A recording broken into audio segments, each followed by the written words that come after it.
আজকের এই সম্মেলনটি অবশ্যই একটি ভিন্ন ধর্মী সম্মেলন।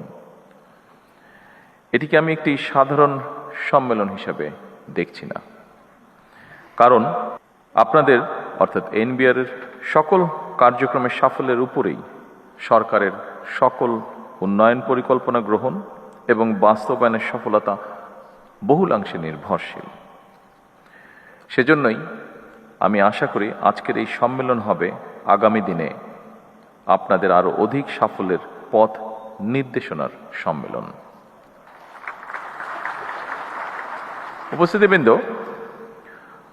আমরা কি ধরনের ভঙ্গুর অর্থনীতির মধ্য দিয়ে রাষ্ট্র পরিচালনার দায়িত্ব গ্রহণ করেছি, এটি দেশের যে কোনো শ্রেণী পেশার মানুষের চেয়ে খুব সম্ভবত আপনারা সবচেয়ে বেশি অবগত আছেন। আপনাদের জানা আছে, দীর্ঘ 1.5 দশকেরও ফ্যাসিবাদ শাসন শোষণের অভিশাপ থেকে রাষ্ট্রের অন্য সকল প্রতিষ্ঠানের মতো জাতীয় রাজস্ববোর্ডও মুক্ত থাকতে পারেনি।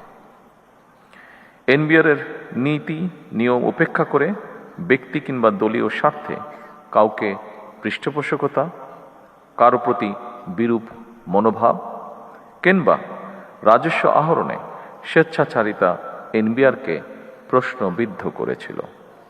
এনবিআর উপরে মানুষের আস্থা বিনষ্টের একটি অন্যতম কারণ ছিল এই বিষয়গুলো। উপস্থিত সুধীবৃন্দ, ফ্যাসিবাদ মুক্ত বাংলাদেশে এবার আমাদের ঘুরে দাঁড়ানোর পালা, অর্থাৎ বাংলাদেশের ঘুরে দাঁড়ানোর পালা। দেশের জনগণ বর্তমানে এনবিআরকে একটি নির্ভরযোগ্য এবং বিশ্বস্ত প্রতিষ্ঠান হিসাবে প্রত্যাশা করে। দেশের জনগণ, বিশেষ করে করদাতাগণ, এনবিআরকে তাদের আস্থাভাজন প্রতিষ্ঠান হিসাবে দেখতে চায়।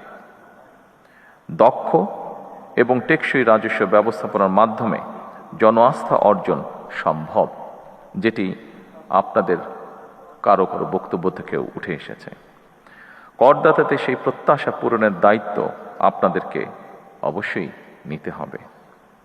বর্তমান সরকার এনবিআর তথা রাজস্ব কাঠামোকে জনবান্ধব হিসাবে গড়ে তুলতে চায়। উপস্থিতিবৃন্দ, বিশ্ব অর্থনীতি দ্রুত পরিবর্তন হচ্ছে। একের পর এক অত্যাধুনিক প্রযুক্তির বিকাশ ঘটছে। আন্তর্জাতিক বাণিজ্যের ধরন পরিবর্তিত হচ্ছে। ব্যবসায় নতুন নতুন মডেল তৈরি হচ্ছে, নানা রকম চ্যালেঞ্জও তৈরি হচ্ছে। আন্তর্জাতিক কর বা রাজস্ব ব্যবস্থাপনায় এসেছে পরিবর্তন। পরিবর্তিত বিশ্বের অর্থনৈতিক সমস্যা, সম্ভাবনা, সুবিধা এবং চ্যালেঞ্জ মোকাবেলায় রাজস্ব কর্মকর্তাদেরকে বহুমাত্রিক দক্ষতা অর্জন এখন সময় দেবে, যা কিনা আপনাদেরও বক্তব্যে ফুটে উঠেছে এখানে ওপেন ফ্লোরে আলোচনার সময়। খুব সম্ভবত digital economy, e-commerce, transfer pricing, international taxation, trade finance, financial crime, money laundering, artificial intelligence, এই সবগুলো বিষয় সম্পর্কে সুস্পষ্ট নলেজ থাকাটা বোধহয় এখন অত্যন্ত প্রয়োজন।